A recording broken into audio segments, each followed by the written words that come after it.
Welcome to Plastic Surgery Talk with Dr. Stephen Mulholland, brought to you by Spa Medica. Hello and welcome, Dr. Stephen Mulholland here in Toronto, Canada, with Plastic Surgery Talk in our weekly podcast. Thank you again for joining us. If you find these entertaining, engaging, and educational, please sign up, comment, and share. Today's podcast is on cellulite, a ubiquitous problem of the skin. We all know what cellulite is. It's lumpy, bumpy, irregular skin that can be nodular and pitted. It comes in different gradations, different classifications, basically mild and severe. Mild cellulite is that cottage cheese orange peel skin, where severe cellulite are the deep pits and the very large nodules on that very shadowy, lumpy, bumpy, irregular skin. So today's podcast is about how to treat this metabolic pathology and physiology of the skin, both surgically and non-surgically. How do we improve it? How much? And what do we need to do? So how do we classify the treatments of cellulite? We can divide them into non-invasive and minimally invasive.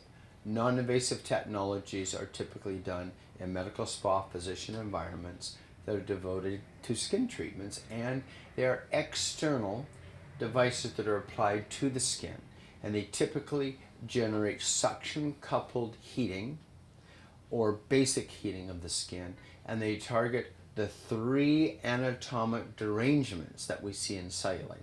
First of all, the pits. Those are the sunken nodules, like the buttons on a mattress. And the suction-coupled applicators suck on those pits, on those depressed areas of the skin, and stretch the fibers that pull down the skin, called the FSN, and minimize the pitted look to the skin. Second, the heating technologies in these external suction-coupled minimally invasive devices tend to thicken the skin in the dermis to minimize herniation of the fat into the dermis, which smoothens the lumps. And lastly, some of these technologies, particularly the body effects, can shrink the nodules through fat destruction and flatten the nodules. So we thicken the skin, reduce the depth of the pits by stretching and suction coupling, and we minimize herniation of fat into the dermis and the nodules to lead to a smoother result. These devices include suction coupled RF devices like the Body FX from InMode, like the Venus Legacy from Venus, the Freeze as well, which is non-suction coupled, the Xless, which is non-suction coupled RF, and then the VeloShape 3, which is also suction coupled RF, but from Syneron Candela. Typically, I find that grade 2 and 3 or more advanced cellulite does better with suction coupling and heating than flat smoothing heating devices alone. So the Venus Freeze, not the Venus Legacy, and the Xless are non-suction coupled options that give some improvement to cellulite, but not as noticeable as the suction coupled RF heating devices. So typically those are the external minimally invasive cellulite devices. The other group of cellulite devices put devices and applications under the skin and deliver the treatment right to the heart of the cellulite. That can be a laser, like Cynosure's Cellulaser product, which is now 8 or 9 years old. It includes RF, radio frequency internal devices, with a little V-shaped pickle fork called the Cellulite, which is an InMode technology. And it includes then percutaneous, subcutaneous penetrating technologies like the Morpheus 8 from InMode as well. And then non-thermal mechanical delivery suction coupled mechanical release called the Selfina from Mertz. So we have 4 different internal devices, 2 or 3 of which are internal and applied internally, 1 of which is through the skin. And then we have non-invasive external devices, suction coupled and non-suction coupled. That's a simple way to classify. In general, the non-invasive take a series of treatments, between 6 and 8 treatments once a week for 6 to 8 weeks to get about a 30% reduction. And then ongoing maintenance 3 times a year to maintain. With the minimally invasive devices that go under the skin, typically it's a one-time treatment for 60 to 70% reduction, and then a series of non-invasive treatments, the aforementioned external devices, 3 times a year to maintain and protect that improvement. So who's a good candidate for either the minimally invasive or the non-invasive treatments of cellulite? Well, typically patients who are medically well, don't have uncontrolled illnesses like diabetes or lupus or scleroderma. They do not have any cancer or unhealed lesion within the treatment field. They typically should not have a pacemaker, either cardiac or bladder. They should not be pregnant. But the most important factor, they should be realistic. We have no cure for cellulite. We have improvements. All these treatments are either non-invasive or minimally invasive, so they don't require general anesthetic, typically low risk, very little recovery.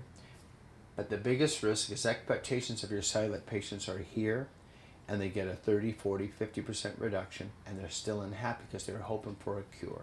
You need to manage expectations when it comes to cellulite. We have good options, but we don't have a cure yet. What is the recovery from these cellulite treatments? Typically for the minimally invasive external devices where there's nothing penetrating, there's no recovery. Patients go right back to activities of daily living and high impact exercise and exertion right away if they wanted to.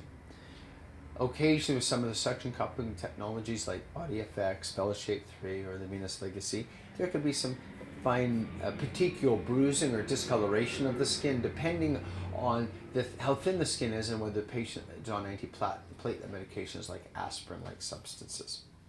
But non-invasive external devices essentially no downtime.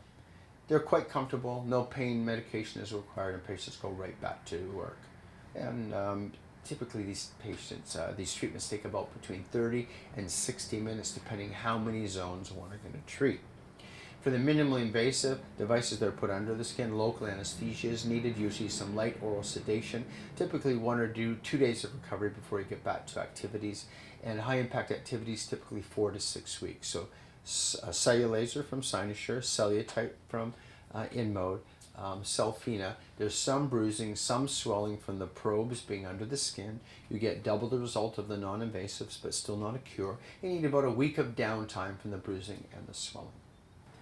Are these treatments painful? Typically the non-invasive external applicators have no discomfort or pain at all. Maybe a mild suction coupling and warming, but comfortable.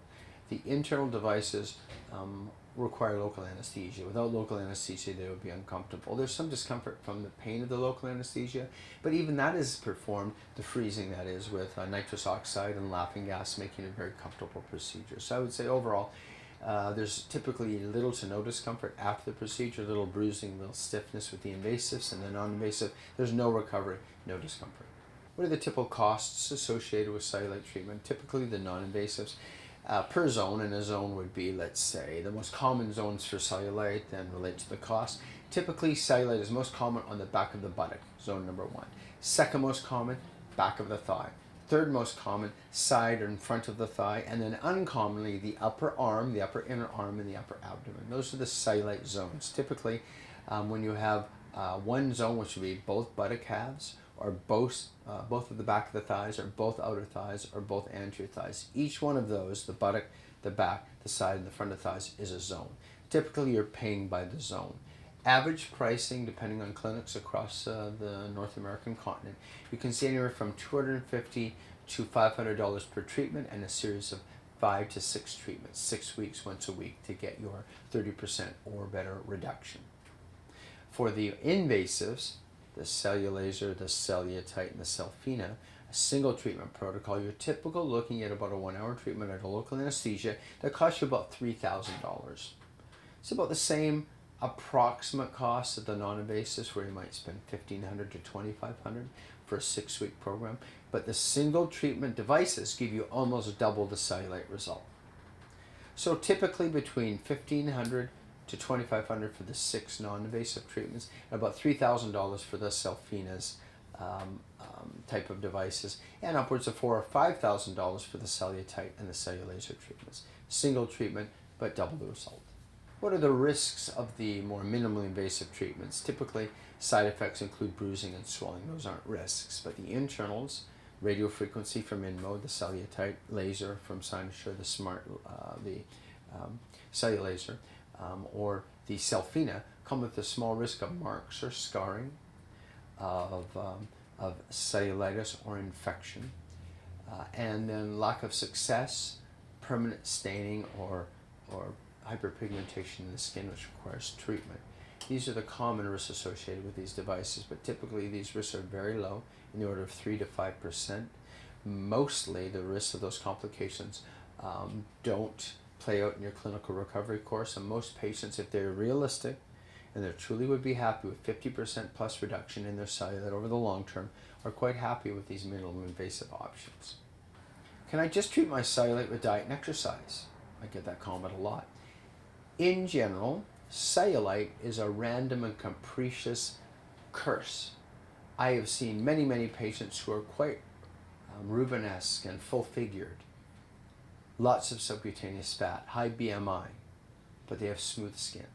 I've seen many tiny little skinny minis who run marathons, they're in tremendous shape, who have terrible cellulite. So cellulite isn't generally related to your level of fitness or your body habitus. It's a genetic curse, a metabolic condition of the skin that you can't diet and exercise away, which is why you typically need to resort to medical interventions. There's no quick diet pill. There's no topical cream you can buy on the internet that will make one bit of difference, whether it's aminophylline, theophylline, or some Chinese herbal remedy. It's got to be a medical treatment, non-invasive or internal, to make cellulite look better. Can cellulite devices be mixed and bundled with other treatments to improve the cellulite? Sure, absolutely. There are home devices made by companies like Silken, www.silken.com, where they have home cellulite devices. And when you do an in-office treatment, this will help support your result and improve your results. So can be combined with home cellulite devices. I wouldn't recommend a lot of cellulite creams and topical elements. I don't think they work terribly well, probably a waste of your money. Good healthy diet and exercise is always a good option. Build up your muscle and muscle tone, but it's truly the in-office treatments that are going to make the difference in your outcome. You can combine cellulite with liposuction, cellulite with breast augmentation and tummy tuck. These single treatment minimally invasive devices can be done at the same time as those procedures. For example, you could do outer thigh body tight lipo or hip lipo, tummy lipo in combination with cellulite treatments to the back of your buttock, or fat grafting to the buttock and a Brazilian butt lift combined with cellulite treatments to eliminate or reduce the lumpy, bumpy cottage cheese look to the buttock. So combination therapy does work. Fundamentally, you have to decide if getting 50 to 70% cellulite reduction is worth it for you, and if you need to do that to get the best results, it's going to be minimally invasive. If you want the least invasive option, it's going to be non-invasive. So again, Dr. Stephen Mulholland here in Toronto, Canada on Plastic Surgery Talk. Thank you for joining me for yet another podcast. If you find these interesting, educational, entertaining, please share, subscribe, and comment. See you next time.